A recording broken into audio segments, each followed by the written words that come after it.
Peter Ainley. Welcome, Peter.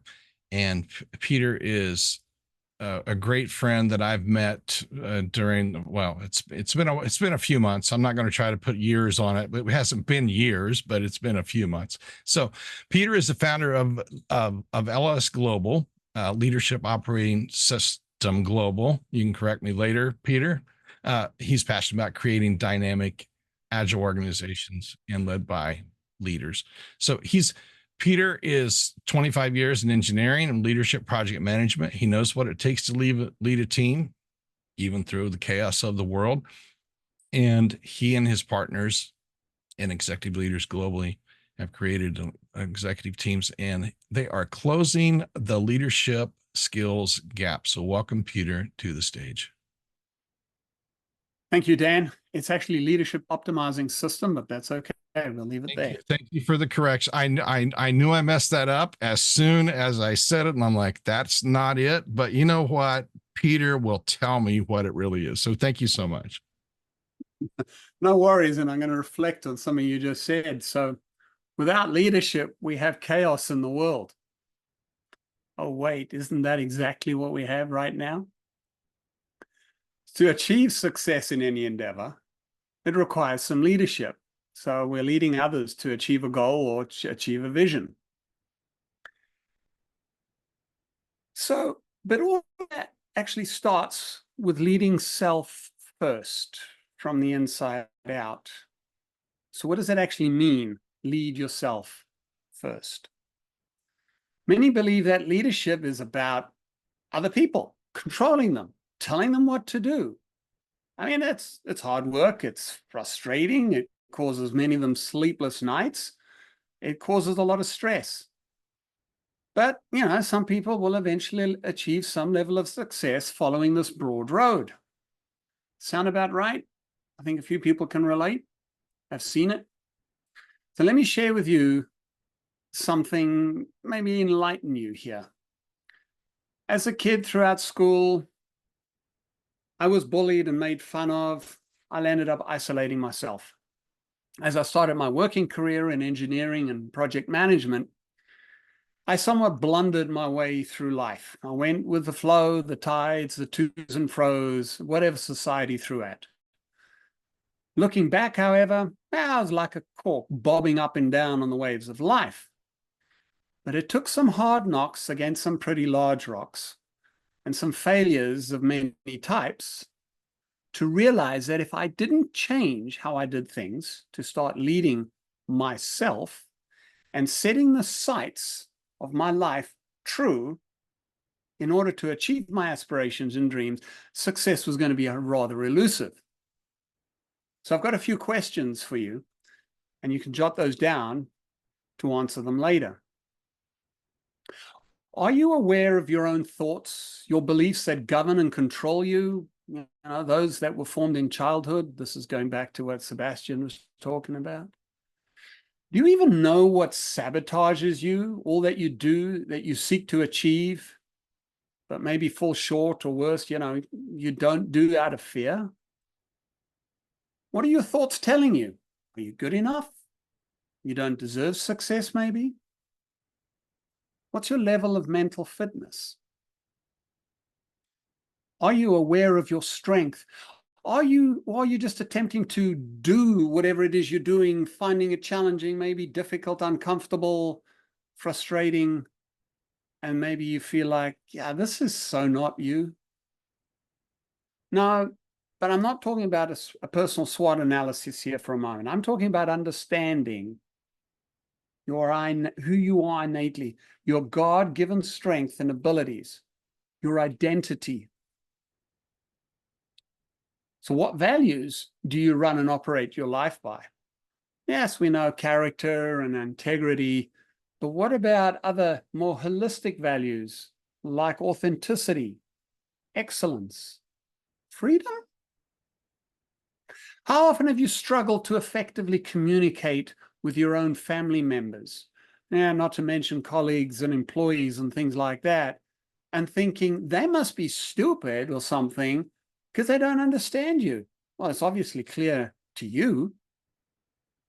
Where is the success in all of that?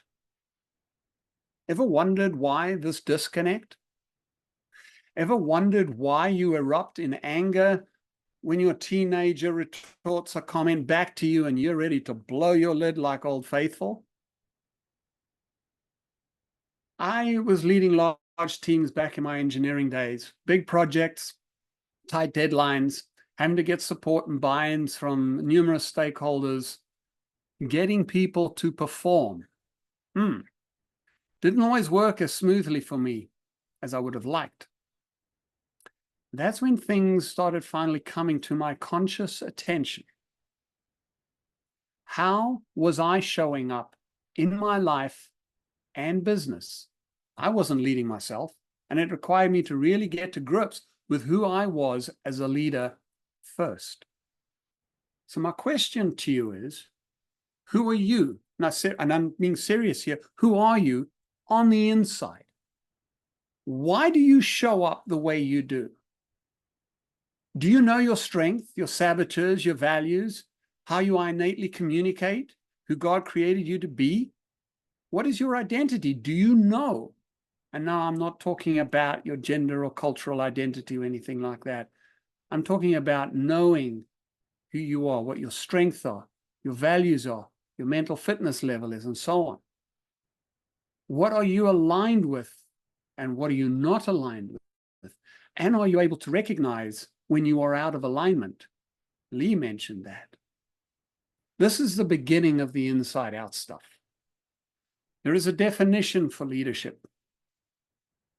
Leadership is influence. And it's the ability to effectively get someone to do something because they choose to want to do it, but wouldn't have done it otherwise. Take out the trash. Write that mundane report. Make yet another sales call again. So remember, every one of you here is a leader, regardless of your profession, your career, or your position.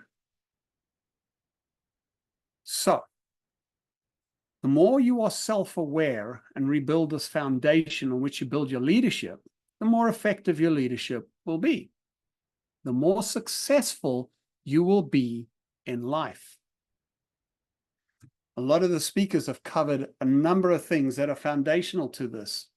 So, what if you were to effectively respond as opposed to react, being the negative, to any situation or stimuli, external stimuli in your life? What if you could create positive influencing effect on those around you? What difference would that make in your life? What will such interactions bring to your health and well-being? Would life be happier? Maybe more fulfilling? Maybe more successful? So increase your self-awareness. Start leading yourself more from the inside out as opposed to the outside in. Know who you are. That is where true success lies and brings true leadership, outside success, into the world. I'm Peter Ainley, transforming leadership globally. Thank you, Dan. Thank you, Peter. Very, very powerful stuff. And that the optimization piece is so important. And I'll get that right next time, I promise you. Okay. So, so, all right. Wonderful. So, Peter, I want to spend, we've just got about 30 seconds here. I want to ask you a question. Tell a little bit about your journey as an engineer, and then how you have been able to merge that, how you've been able to really get in touch on the leadership side, because I know you talk to leaders, but you speak their language, and I think that's important for people to. I think that's an important connection for some people, because some people may think, oh, I can never do that. So tell us a little bit about your journey over the last 2 to 3 years and how you've kind of married that up. So I'll just start this off with and saying, as an engineer, you tend to be in the classic left brain thinking, the analytical, the technical, the, numbers 1+1=2 frame, which kind of doesn't allow a lot of introspection. So that is the foundation. And looking at the last 3 years, taking that one step further, Lee mentioned left brain, right brain. There's the emotion, the physiology, the body, and the spirit side of things. So your 5 modalities. But when you get to, as I was saying, a self-awareness, what are you thinking? What's going on? Who are you? It's not something that happens overnight, but for me, it was progressively understanding more and more and more who I was, what was going on in here, being aware of these thoughts that allowed me then to start changing and realizing I am who I am. I bring the gifts I have to the world. What people think is their problem. It's their choice what they choose to think. But I know innately now that I bring value to the world. And as we all do, we all bring that. But it's coming to that realization of who we are, who I am. And that, I think, has probably been the biggest realization. I am me, and I live in the moment. I live now. I know that will be helpful with some for some people. So